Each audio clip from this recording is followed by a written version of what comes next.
How's it going, everybody? And welcome to the 11th episode of the Rocket the Buzzer podcast. And in today's episode, we're going to talk about the Cavs' clunker loss to the Orlando Magic. We're going to talk about the Stephon Diggs extension that broke this morning. And I'm going to give you a review of WrestleMania weekend. But before we get started, please like the video, share the video, and subscribe. And you can find all of my social media links in a link tree down in the description. Cavs have a clunker against Magic. Tuesday night in Orlando, the Cavs entered a must-win game to keep their hopes of reaching the top six in a tight Eastern Conference playoff race alive, but with the Magic's ability to hit three-point shots and a lack of paint defense by the Cavs fell 120 to 115. Their quote worst loss of the season, according to head coach J.B. Bickerstaff and veteran forward Kevin Love. With the loss, the Cavs are now locked into the NBA play-in tournament with the goal of winning the final two games to host a game next week at Rocket Mortgage Fieldhouse. For the victorious Orlando Magic, they were led by Mo Bamba. He had 21 points and 12 rebounds. Iggy Brasdeikis off the Magic bench had 20 points and 6 rebounds. Markelle Fultz, making his first start since his return from injury, he had 16 points and 6 assists. Mo Wagner had 15 points and 3 assists off the Magic bench. Chuma Okeke had 11 points and 9 rebounds. RJ Hampton had 10 points and 7 assists off the Magic bench. And Devin Kennedy, also off the Magic bench, had 10 points and 4 rebounds. For the Cavaliers, Darius Garland led the way, of course, with 27 points and 10 assists. Lauri Markkanen had a nice night offensively. He had 25 points and 4 rebounds. Kevin Love was very good off the bench once again. He had 17 points and 13 rebounds. Karis LeVert had a lackluster night. He had 11 points and 4 rebounds. Jetty Osman off the Cavalier bench had 11 points, and Moses Brown making yet another start for the injured Jared Allen and Evan Mobley. He had 10 points and 12 rebounds. Their next game is Friday against the Brooklyn Nets at 7:30 p.m. Eastern on Bally Sports Ohio, Yes Network, and NBA League Pass. In fact, that game is extremely critical for the Cavs maintaining the number 7 seed in the Eastern Conference. What went wrong for the Cavs? Lacking three-point defense.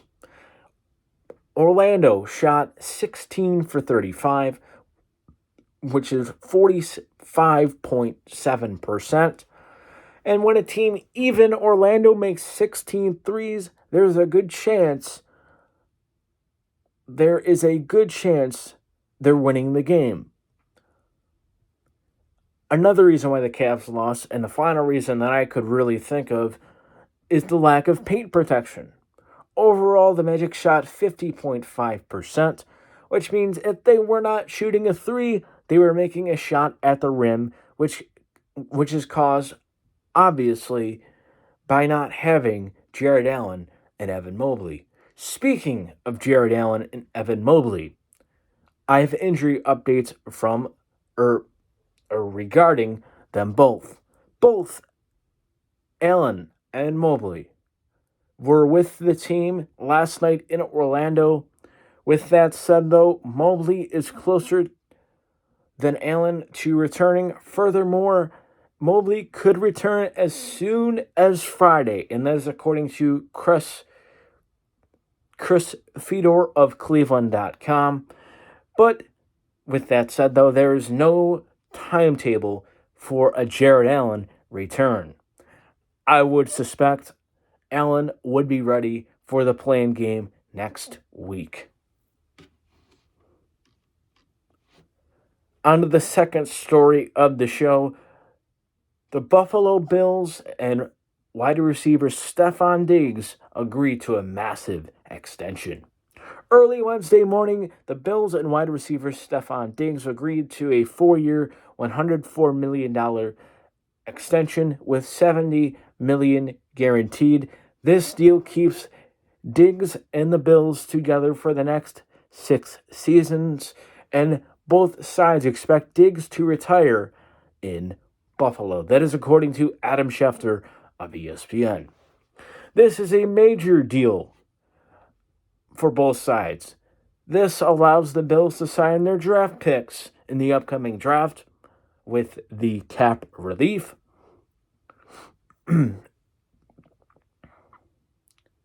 As it opens an unknown amount of cap space. I've heard numbers as big as $18 million this contract opened up. Nobody is sure. Nobody has reported anything close to that number. Again, the cap number is unknown, but this deal does in fact open cap space not only now but also the long term.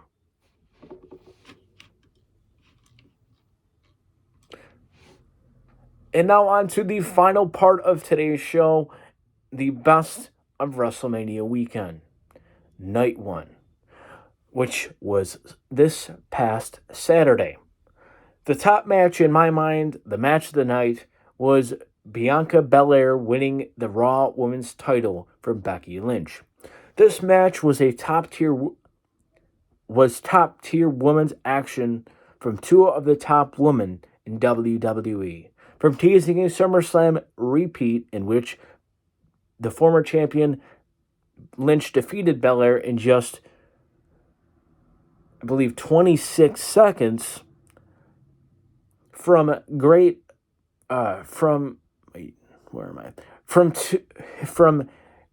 spots like the kick that Lynch caused Belair to have a black eye and more.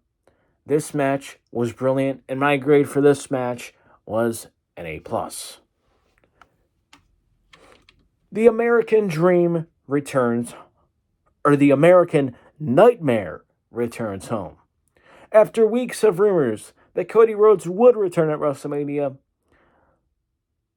or return on WrestleMania weekend, the rumors were true, as Rhodes returned for an instant classic against Seth Rollins. This match had everything: tributes to legends such as Triple H and the American Dream, Dusty Rhodes, obviously the father of Cody Rhodes. This was a night one show stealer, and the grade for that one is an A+ as well. Stone Cold gets proper send-off. The KO show main event started with Owens running down Austin.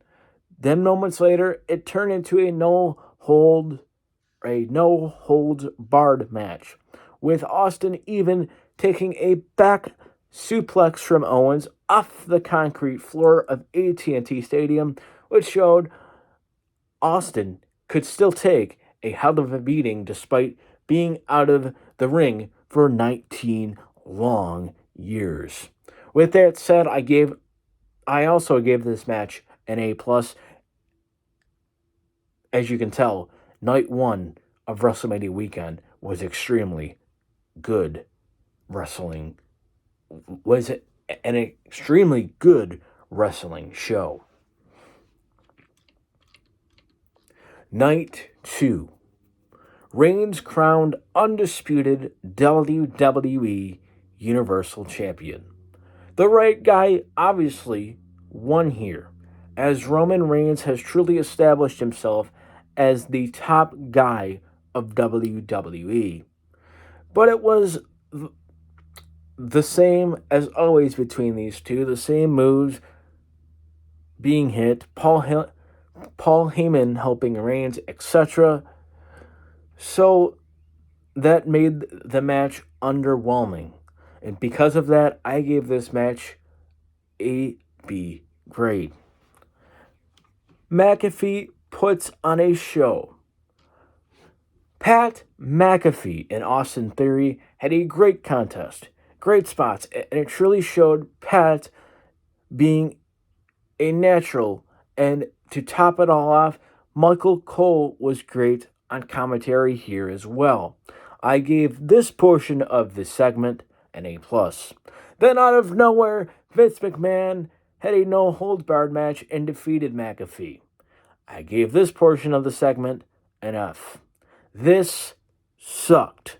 Then Austin made the save and shared a beer or two, or 5, with McAfee and then stunned him to end the segment. Overall, I'd say this segment was a B+, because that's how good McAfee was, but it also shows you how awful the McMahon portion of the segment was. Zayn and Knoxville put on a classic. This was a great surprise. The whole Jackass crew was involved in stupid, funny spots. And had stupid, funny spots as well. And it was great to see WWE WrestleMania match like that. In my opinion, the first that I've seen in comedic form. And for that, I give this an A+. And by the way, Sami Zayn is one of the most underappreciated wrestlers in the whole damn company. And finally, Edge gets the best of Styles. This was a great technical match between two of the very best, but the problem was it went way too long. Even as an Edge head or an Edge fan, Edge calls us fans Edge heads for some odd, weird reason. Even as a fan of Edge, I even kind of zoned out during the match, looking at my phone, looking in space, because it was just way too long.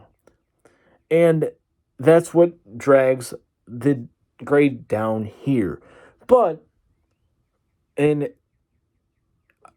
retrospect, it did form a stable between Edge and Damian Priest as well, which I'm a huge fan of. But even with that said, I still give this match just a solid B grade.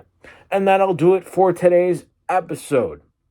Again, please like the video, share the video, and subscribe. And all of my social media links are at a Linktree link down below. And I'll see you all when I get home from Cleveland next week, because I'm headed to Cleveland